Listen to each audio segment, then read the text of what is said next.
Assalamualaikum warahmatullahi wabarakatuh. Perkenalkan, nama saya Sudarni, NIM 90500122023, jurusan Perbankan Syariah.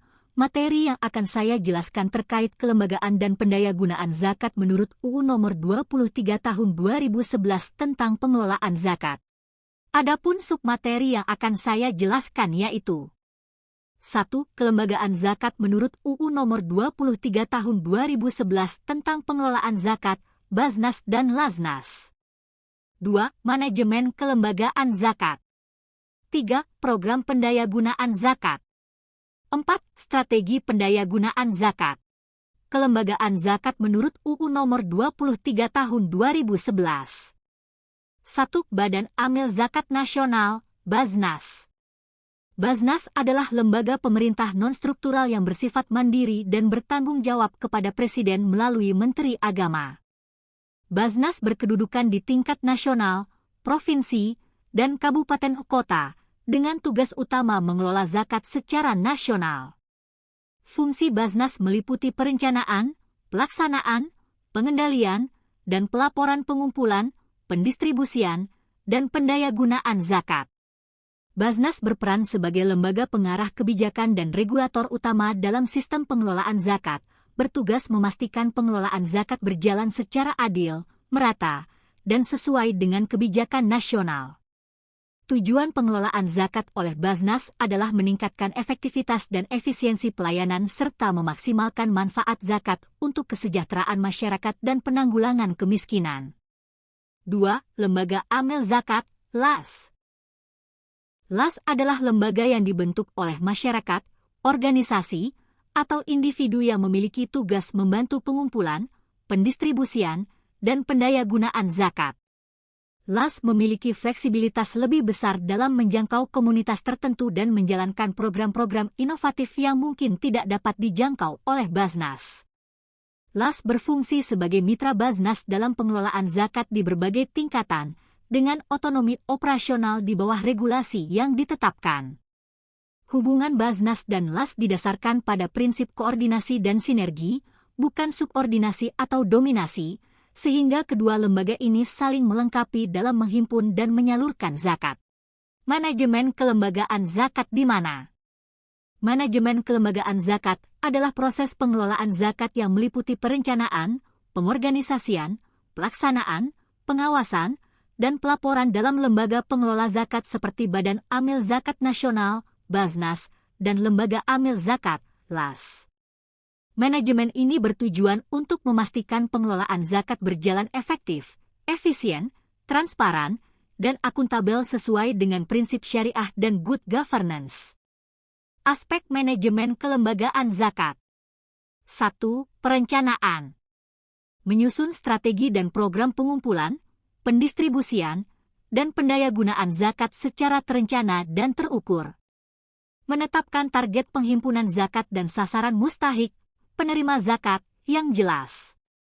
2. Pengorganisasian. Membentuk struktur organisasi yang jelas dengan pembagian tugas dan tanggung jawab yang sesuai. Menjamin adanya koordinasi dan sinergi antar unit dalam lembaga zakat serta dengan pihak eksternal seperti pemerintah, ormas Islam, dan masyarakat. 3. Pelaksanaan.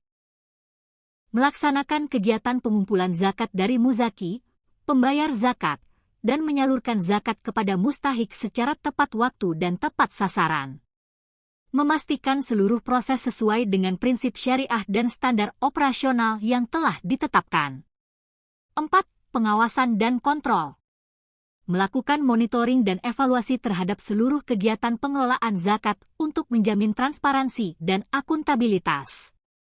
Menggunakan sistem pengendalian internal yang efektif untuk mencegah penyimpangan dan memastikan dana zakat dikelola dengan amanah. 5. Pelaporan dan akuntabilitas. Menyusun laporan keuangan dan laporan kegiatan secara berkala yang dapat diakses oleh publik dan pemangku kepentingan.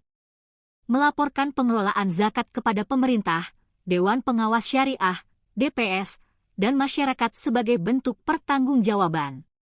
Program pendayagunaan zakat adalah serangkaian kegiatan yang bertujuan memanfaatkan dana zakat secara produktif dan berkelanjutan untuk meningkatkan kesejahteraan mustahik, penerima zakat, dan mengentaskan kemiskinan. Pendayagunaan ini berbeda dengan pendistribusian zakat yang bersifat konsumtif atau karitatif, karena fokusnya adalah pemberdayaan ekonomi, pendidikan, kesehatan, dan aspek sosial lainnya agar mustahik dapat mandiri. Adapun penjelasan program pendayagunaan zakat yaitu 1. Bidang ekonomi. Program pendayagunaan zakat di bidang ekonomi meliputi pemberian modal usaha, pengembangan ekonomi kreatif, pemberdayaan usaha tani, revitalisasi pasar desa, dan pemberdayaan usaha perikanan darat dan laut. Tujuannya adalah meningkatkan kapasitas ekonomi mustahik agar dapat mandiri dan berkelanjutan, sehingga zakat tidak hanya menjadi bantuan sementara tetapi juga investasi sosial ekonomi.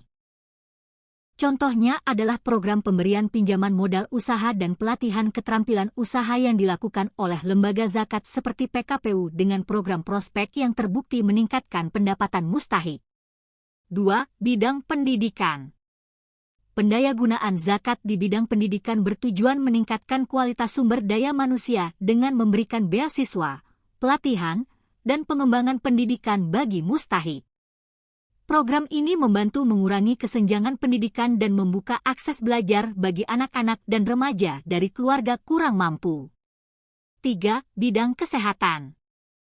Program pendayagunaan zakat di bidang kesehatan mencakup layanan preventif, promotif, kuratif, rehabilitatif, dan advokatif untuk meningkatkan derajat kesehatan mustahik. Contohnya adalah pemberian bantuan biaya pengobatan, pemeriksaan kesehatan gratis, dan program rehabilitasi bagi yang membutuhkan. 4. Bidang kemanusiaan dan dakwah. Pendayagunaan zakat juga dilakukan dalam bidang kemanusiaan untuk penanganan kasus darurat seperti bencana alam, kecelakaan, dan kondisi sosial yang mendesak. Di bidang dakwah dan advokasi, zakat digunakan untuk membangun kesadaran keagamaan, keadilan sosial, dan pemberdayaan masyarakat sesuai nilai-nilai Islam. 5. Pendampingan dan evaluasi. Pendayagunaan zakat produktif memerlukan pendampingan, pemantauan, dan evaluasi agar program berjalan efektif dan tujuan jangka panjang tercapai. Pendampingan ini meliputi pelatihan usaha, bimbingan sosial dan agama, serta monitoring perkembangan usaha mustahik agar zakat dapat memberikan dampak yang optimal. 6. Kolaborasi dan inovasi. Optimalisasi pendayagunaan zakat dilakukan melalui kolaborasi antara Basnas, LAS, pemerintah, dan berbagai pemangku kepentingan untuk menciptakan program yang terintegrasi dan berkelanjutan. Inovasi dalam manajemen dan pelaksanaan program juga penting untuk meningkatkan dampak sosial dan ekonomi zakat. Strategi pendayagunaan zakat adalah rencana dan langkah sistematis yang dirancang untuk memanfaatkan dana zakat secara optimal agar dapat memberdayakan mustahik, penerima zakat, secara produktif dan berkelanjutan. Strategi ini bertujuan tidak hanya memenuhi kebutuhan konsumtif mustahik, tetapi juga meningkatkan kapasitas ekonomi dan sosial mereka sehingga mampu mandiri. Penjelasan strategi pendayagunaan zakat. 1. Pendayagunaan zakat produktif.